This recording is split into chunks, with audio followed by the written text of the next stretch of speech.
Vlog-vlog lang ako ngayon. So, tinatamad tayo pumasok pero dahil lumulan kaya tinatamad tayo. Pero ganun pa man, kailangan natin kumita ng pera. Kaya hindi pwedeng tatamad-tamad. Kaya ito na, gaya tayo. Let's go! Yo mga tol, tapos lang natin maligo. Kaso yun nga, naulan-ulan ngayon. Nakakatawa pumasok ka.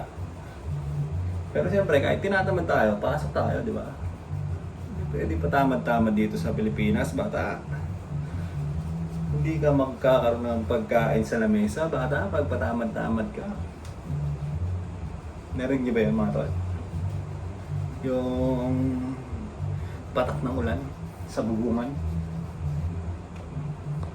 Narinig niyo ba yun mga tol? Yun nga, halos katapos ko lang maligo. Yun. Tapos na natin maligo at ngayon ay tapos ko lang maligo at yun nga, napatak-patak ang ulan. Ambon, pero kaya-kaya naman natin daanan yun, diba? Yung mga ganyan ambon lang yun. Kaya-kaya. Painain lang natin ng konti para hindi na tayo magkakapote. So yun, napakadilim ng kalangitan mga tol. Nagbabadya na naman bang bagyo? Babagyoin na naman ba ang Pampanga? Huwag naman sana. At para hindi na magbabaha dito sa harapan ng bahay, diba? So yun, magkasikaso lang muna ako. Kasikaso lang tayo mga tol at pasok tayo sa trabaho. Saan ko pala nila pag-iwas akong cellphone? Iwan ko siguro sa baba. Oh, suklay muna tayo. Ganyan lang tayo magsuklay mga tol. Wala nang salamin-salamin. Pero sasalaminan natin. Yan o. Yan o. Diba? Pogi na ulit. Joke lang yung mga tol. Ano masyado yung seryoso yung buhay-buhay dyan. Diba? Joke lang yun. So yun, Valentine's Day pala ngayon. At papasok tayo sa trabaho natin. Face towel. Ito yung problema sa akin pagka meron akong mga nakakalimutan. Mga face towel, ganyan. So lagyan mo natin sa may likuran. So yun mga tol, at February 14 nga ngayon, araw ng mga puso. Araw ng mga puso pero tayo ay magtatrabaho. Siyempre kailangan natin yan. Bonus pa nga at umuulan, di ba?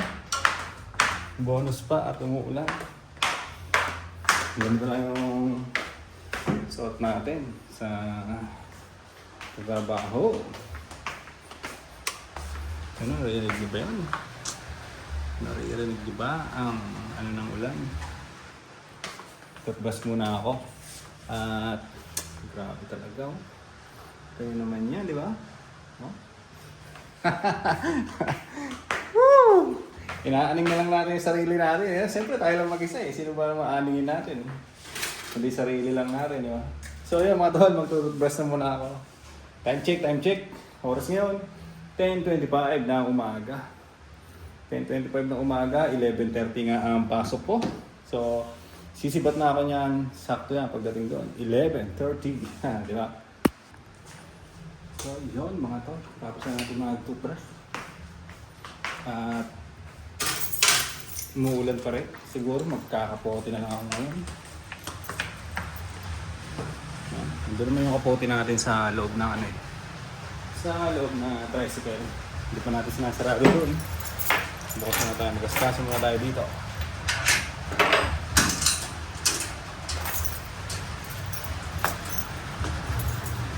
Kita nyo naman yan. Ayan mga tol. Pero siyempre, lagi tayong ready dyan, di ba? Meron tayong kapote.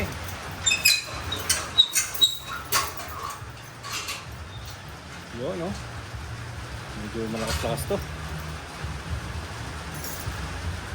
Medyo malakas-lakas ang ulan natin mga tol. Mga aso, liligo Very good. Yan. At sana hindi magbaha dito kung lalakas man ang ulan. Napakadilim na kalangitan. So, kunin natin yung kapote. Magbihis tayo. Diba? Ganun lang ang buhay natin mga tol. Pag umuulan, di magkapote, di ba? Hindi naman pwede magpayo, nakamotor tayo, naka-tricycle tayo. Pag sa uluan naman, di ka na masyado mababasa dyan. May cover naman yung ano mo. Magkapote na lang din tayo kasi mayroong mga lugar na ano, meron kasi mga pangyayari dito sa lugar ko na kunwari dito mahina. Lalagpasan ko lang yung isang baryo, tapos pagdating ko doon, yung ulan sobrang lakas. Pero may mga ganoong pangyayari sa akin dito. Minsan, alis ako sa shop, di ba? Walang kaulan-ulan. Pagdating ko sa kabilang baryo, ayun na. Buhos ang ulan. So, kaya kailangan magkapote tayo. Wait, dito natin ilagay ito.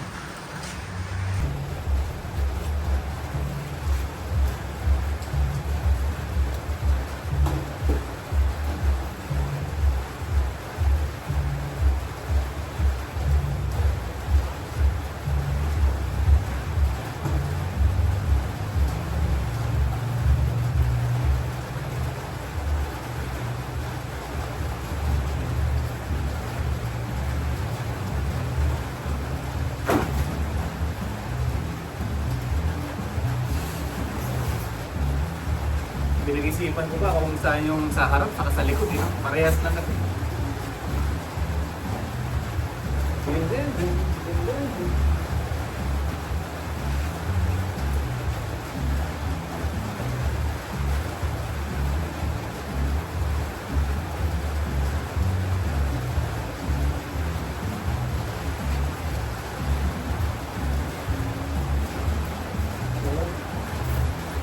Sarado ko naman itong gate dito.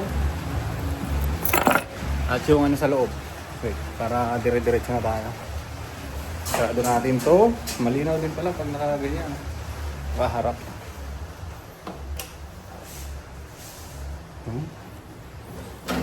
Let's go, let's go. Uy, salamin ko.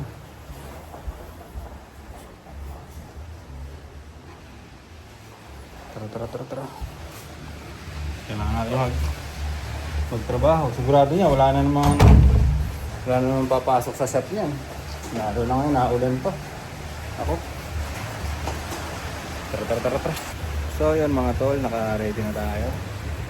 Yan na, tire natin. At magbiyahe na tayo nito. So okay na natin yung ulan kasi oras na. At mag-open na tayo ng shop. So yun, kita-kits na lang mamaya sa ano natin, sa shop natin. No? Kita-kits na lang mamaya sa shop. At yun nga, yun yung attire natin. Nag-vlog lang ako ngayon.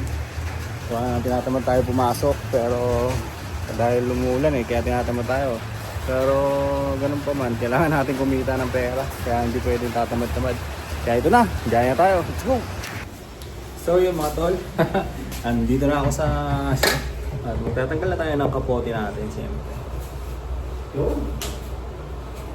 Bumili na rin ako ng pagkain ko dun sa dinaanan. Gulay, ang ulap natin din lagi. Labanos daw yun Labanos! Bye, di tayo napasa. Ganun lang ang buhay.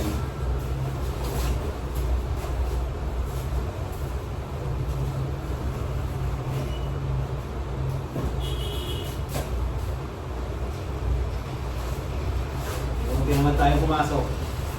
Hindi mo na tayong 500. Ha? Kaya tabad na nga pala kanina. Kaso, kailangan natin talaga magtrabaho ngayon.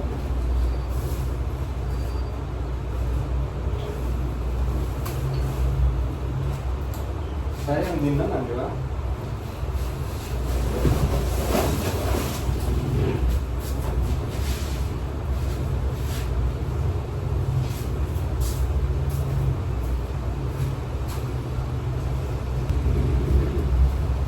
Dami ko mapakapak doon. So, yun. Dito na ako sa shop. Buhugas muna tayo. Wait. So yun, mag-askas na tayo mga tol at kain na tayo kaagad.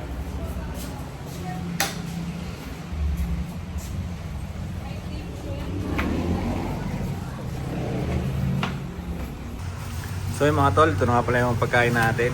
Yan. Isang order lang na kanin, saka isang order na ulam. Gulay to, labanos daw to.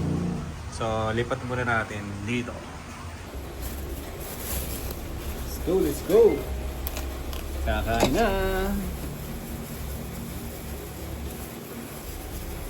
Minsan binibilang ko na karinderya, araw-araw meron siyang isang putahe na gulay.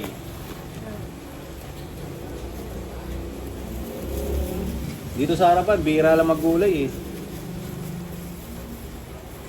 Ano, dami. Labanos. Labanos daw to siya. Yan. Ang mga tol, pagkain natin. May ano pa ng hipon. Labanos daw to, tapos may konting-konting karne ba yan o ano nandyan. Pero kakainin natin lahat yan. Saka ito yung kanin natin. Ang dumi nga ng ano natin. Kasi yung mga paa natin, yung sa paa, tsinelas. Sapatos, flow. Yung tsinelas natin, dyan natin inapak. Mamaya na natin lilinisin yan. Saglit lang naman yan. Ang mahalaga ngayon, makakain muna tayo. Anong oras na? Oh, 11:07. Di ba? 11:30 ang pasok ko. Pero 11 pa lang, dito na tayo, di ba? Saglit lang yung biyahe natin. So yung mga tol, kakain na muna ako. So yun mga tol, nag-send na ako ng report ko dun sa GC namin. Ayan yung benta ko kahapon, dalawa lang, February 13. Dalawang Black Elite B2 lang. Tapos yung 12, yung February 12 yung benta natin. Pero nung 13, ayan lang, dalawa. Ito na yung report natin doon kung ilang yung mga stock, mga inventaryo. Yan. At tuloy-tuloy pa rin na ang ambon. Kita nyo naman, no? Marumihan kasi may customer na dumating. May bumili na sa atin. Ayan mga tol, may bumili na sa atin. Nakatatlo na tayo. Diba kahapon, talagang maghapon ako dito. Dalawa lang eh. Ngayon, kakabukas pa lang natin. Ay, meron na. Pangregalo siguro to mga to. Kasi February 14 eh, no? Pangregalo siguro yung device na yun. So, yun.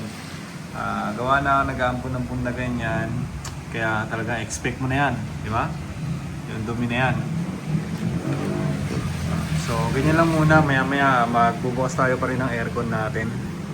Ito lang yung benta natin ngayon. Gagawin ko ngayon habang nakabukas yan. Ay, magsesend na ako ng payment reminders sa mga bettors natin. Patayan natin ngayon, MPBL lang. Ang patayan natin ngayon mga tol ay MPBL. Tag 150 lang. Yan, MPBL game. Jensen versus Binyan, February 14. So may bakante pa na. Isa, dalawa, tatlo, apat. May bakante pa na apat mga tol. At meron na rin mga iilan na nagbayad. Bet 150 lang tayo ngayon. Yan, 7 PM pa ang laro na ito. 12:26 pa lang. Medyo maaga pa. Kaya titirahin na natin ngayon yan. Magsisend na tayo ng payment reminders sa mga bettors natin. So yun. Anong gagawin natin? Anong gagawin natin ngayon? Eh, ganun lang din, di ba? Ubusin natin dito yung maghapon. Ubusin natin dito yung maghapon natin. Tapos mamaya 8:30 o 9 ay uwi na naman tayo. Diba? Ganun lang. Pero kagandahan kasi dito, meron akong internet. Diba? Meron akong internet. Gamit na gamit yung mga cellphone ko. Yun nga, nakakapag-sideline nga tayo. Katulad nun, diba? Yung pa-ending na yun. Nakakapag-sideline tayo. So, malaking bagay yun para sa atin, di ba? Malaking bagay yun. So, yun. Ilang muna siguro yung ano natin para sa vlog natin ngayon. Kanina talaga, tinatamad na ako pumasok eh. Tinatamad, umulan lang, you know? Pero iniisip ko, siyempre sayang. Ano lang yun, siyempre yung ano ko lang yung sa sarili ko. Pero deep inside, gusto ko talaga pumasok. Ang ganda naman talaga, di ba? Darating yung araw na tatamarin ka, pero kailangan mo pa rin kilusan, di ba? Kailangan mo kilusan niya kahit na tamad ka, kailangan mo kilusan. Kasi walang mangyari sa buhay mo kung hindi mo kikilusan, di ba? So, ilan mo na mga tol. Agad dito na lang muna itong vlog natin para sa video na to. Bye-bye!